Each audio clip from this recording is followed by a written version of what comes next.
மியான்மரில் ரமலான் தொழுகையில் ஈடுபட்டிருந்த 700 இஸ்லாமியர்கள் நிலநடுக்கத்தால் பூமிக்குள் புதைந்து உயிரிழந்திருப்பது பெரும் அதிர்ச்சியை ஏற்படுத்தியுள்ளது.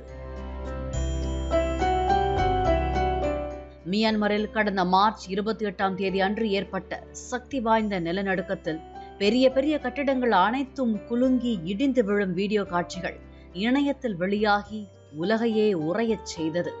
மியான்மர் நாட்டின் 2வது பெரிய நகரமாக கருதப்படும் மண்டலாயில் அடுத்தடுத்து தொடர்ச்சியாக 2 நிலநடுக்கங்கள் ஏற்பட்டன. ரிக்டர் அளவுகோலின்படி முதல் நிலநடுக்கம் 7.7ஆகவும் 2வது நிலநடுக்கம் 6.4ஆகவும் பதிவாகியிருந்தது. இந்த பேரிடரால் மியான்மரின் ஏராளமான வீடுகளும் கட்டிடங்களும் இடிந்து விழுந்து தரைமட்டமாகின. மேலும் நகரின் விமான நிலையம் போன்ற பிற உள்கட்டமைப்புகளும் சேதமடைந்தன. இந்நிலையில் நிலநடுக்கத்தின் போது மசூதிகளில் தொழுகையில் ஈடுபட்டிருந்த 700 இஸ்லாமியர்கள் உயிருடன் மண்ணில் புதைந்து உயிரிழந்திருப்பதாக தகவல்கள் வெளியாகியுள்ளன. ரமலான் மாதத்தை முன்னிட்டு இவர்கள் அனைவரும் வெள்ளியன்று தொழுகையில் ஈடுபட்டிருந்ததாகவும் அப்போது நிலநடுக்கம் ஏற்பட்ட சமயத்தில் அனைவரும் இதில் சிக்கி உயிரிழந்ததாகவும் தகவல்கள் வெளியாகியிருக்கின்றன. இந்த நிலநடுக்கத்தால் மியான்மரில் உள்ள 60 மசூதிகள் சேதமடைந்ததாகவும் அவற்றில் பெரும்பாலானவை முற்றிலும் தரைமட்டமாகி இருப்பதாகவும் மியான்மரின் முஸ்லிம் கமிட்டியைச் சேர்ந்த துன்கி என்பவர் கூறியிருக்கிறார். இந்த மசூதி கட்டிடங்களில் பல பழமையானவை என்றும் அவர் தெரிவித்திருக்கிறார். மேலும் இந்த 700 உயிரிழப்புகளும் அதிகாரப்பூர்வ உயிரிழப்புகளில் சேர்க்கப்பட்டுள்ளனவா இல்லையா என்பது இன்னும் தெரியவில்லை என்றும் கூறினார்.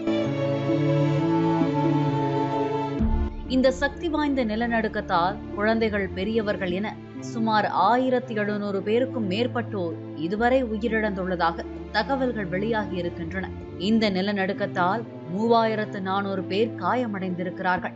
மேலும் 300க்கும் மேற்பட்டோர் நிலை குறித்து ஏதும் தெரியாததால் அவர்களை தேடும் பணி தீவிரமாக நடைபெற்று வருவதாகவும் கூறப்படுகிறது. இதனால் இந்த பலி எண்ணிக்கை இன்னமும் உயரலாம் எனவும் அஞ்சப்படுகிறது.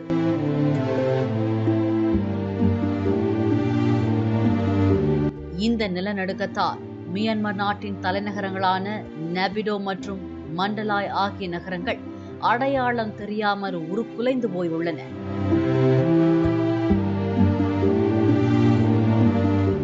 நிலநடுக்கத்தால் பல உயிர்களை பலி கொடுத்த மியான்மர் நாட்டிற்கு இந்தியா, சீனா, தாய்லாந்து உள்ளிட்ட நாடுகள் உதவிகளை வழங்கி வருகின்றன.